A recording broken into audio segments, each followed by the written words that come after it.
This is one of my 367 Amphibia dial. I refer to this as a mod since that is a dial that you can buy. Generally, you can't buy it in this case, but it is a dial you can buy. So it's a 367 dial, and I got weird lighting, as always, because of the time of the year. So let's see if we can eliminate some of that so I can actually show off the watch. Hey, that might work. Alright, so 367 dial in here. We have a brushed case on this, one of my polished shark tooth bezels in here with a teal 5 dot that I have put on crazy tight for Nate. That's just the way it got on there, so that's what he prefers. And it is crazy tight on there. So you can turn it, man, but man, is it tough to get back. Took one of my custom BVW crowns on here.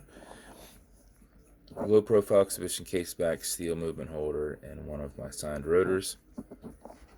This has a white with teal inlay handset in there with a custom painted seconds hand. And this is on one of my Italian pierced leather straps with this light blue stitching to go with everything here. And that is the build. So as you saw, the bezel will go left, the bezel will go right. It's on extremely tight, non-clickable style. These builds do not have clickable bezels. So automatic mechanical, so you can wind it, you can put it in a watch winder to keep time. But if it's dead or you're not going to be very active, make sure you just wind it just a little bit before you put it on. How you do that is you back the crown off the threads until you hear it and feel it clicking. At that point, you can wind, and a wind is a turn that way. Turning it back towards you doesn't do anything, but it's a lot easier to just go back and forth than to try and do these. I guess once you get good at it, and you keep your finger spacing right, where you're not re-threading it back on, right there where I tried. If you do this for 4 or 5 seconds, you'll keep time throughout the day, mixed with your movements. If you do it for something closer to 20 seconds, you're going to max out your 31 plus hour power reserve on there. You cannot overwind it, so don't worry about that. When you're good, pull it to the one and only click. And now you can set your time. It is not a hacking movement, so it's going to keep going. Also, you've got a date wheel on this. Date wheels are fun, especially on this Boctok platform. So how you advance that date, since there's not a setting for that, you advance it to midnight. Apparently we were at midnight earlier and I didn't realize it. I wasn't looking at the time. Okay. Go back. You'll see the 13 start to go up in the air around 9 o'clock. And then it will drop back down.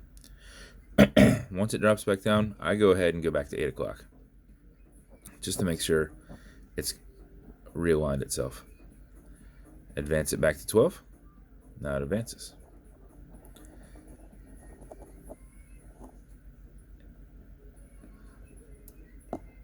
The other thing, if you're doing this, if you ever go back and you advance it, and it makes a click, but it did not advance the date, go ahead and do a full 24 on that next one. Make sure that date wheel is aligned, because if you go back and advance it and it does it again, it's officially off course.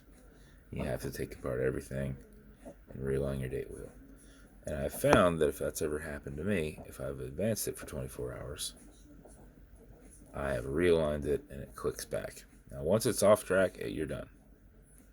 But that's what's up with that. Okay, Google, what's today's date? It is Tuesday, December 21st, 2021. 21st.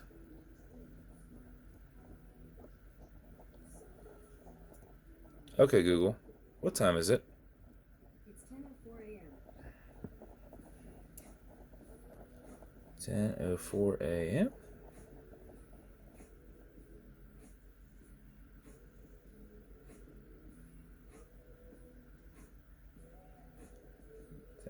Technically, you're going a little bit past that because your seconds in. Push it over when you're good. Get it out of that time setting. And then screw it back down. And that's it. There's your build, good sir. So I think you'll really like this pierced leather. It's the only one of these I've done, and it's the only one I've put out. So with it, I know Nate's real big on the beads, so I made sure I made new ones for him. He's not big on the beads at all. I don't know what his problem is, but I made sure he had some matching ones. It's coming in a special edition BBW box. This will come with watch cleaner. This is good on all glass and metal parts, but Nate has all kinds of this stuff, so I'm probably not going to send it to him because he doesn't need it. Leather conditioner. This is good on keeping this perfectly soft. Just use what you need. Put a tiny bit on there, let it soak in, remove any excess, and it will keep this pliable and soft.